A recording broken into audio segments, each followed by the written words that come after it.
Steelmaking usually begins with a pile of scrap metal. Using this 10-ton electromagnet, scrap iron composed of crushed car bodies, electric appliances, cans, and other steel scraps are gathered up. This powerful magnet is able to lift 5 tons of metal. About 83% of this scrap will be transformed into bars of steel. This metal is then dumped into a basket, which, by itself, weighs 32 tons. The basket can hold up to 60 tons of metal, and now they're going to melt the metal. This furnace reaches a temperature of 1650 degrees centigrade, hot enough to liquefy the metal. It is heated by 3 electrodes and by 4 natural gas burners. The contents of the basket are dumped into the furnace. Here, the pieces of metal come into contact with liquefied steel, which always remains at the bottom of the furnace. There's a reaction, and an aeration system draws out the smoke that's produced. At this high heat, the 60 tons of metal will melt in about 60 minutes. Then the cover is placed on the furnace. This liquid is composed of impurities, which rise to the surface when the metal becomes molten. At this stage, a workman draws a sample of steel to determine its chemical makeup.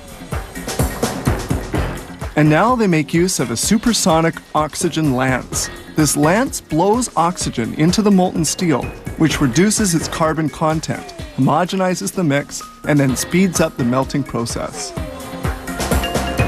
A ladle is positioned beneath the furnace. The molten steel will be transferred from the furnace into this ladle. The molten steel easily pours into the ladle.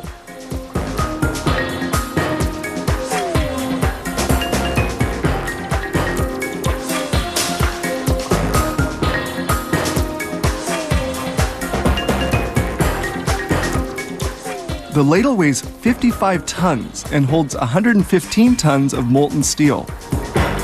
An overhead crane capable of lifting 180 tons carries the ladle filled with steel.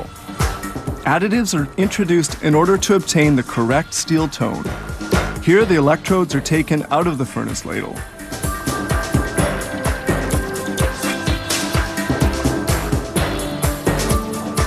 A workman now opens the pouring nozzles of the distributor, equipped with 4 pouring holes.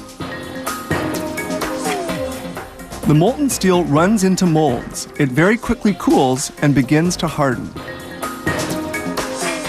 Steel billets are produced in lengths varying between 4.5 meters and 10.6 meters. The billets are then cut to the desired length with a natural gas torch. A pouring identification number is marked on them with a wax crayon.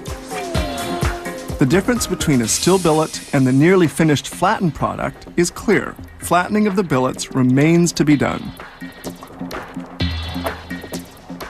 Before flattening begins, billets are placed in the furnace to be reheated for 2 hours at 1095 degrees centigrade.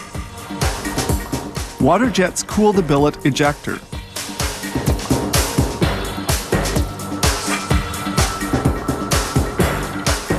The billets are placed on the flattener, where powerful rollers compress them. This operation gives the billets the required shape and size. Water-cooled rollers crush the billets. Some billets go from a thickness of 12 centimeters down to 14 millimeters, while others reduce from 15 centimeters down to 19 millimeters. At the end of production, bars move along at a speed reaching 35 kilometers per hour. Once reaching their required dimensions, the bars must be cooled. This cooling bed allows the steel bars to cool uniformly. A total of some 400,000 tons of steel bars are made at this plant each year.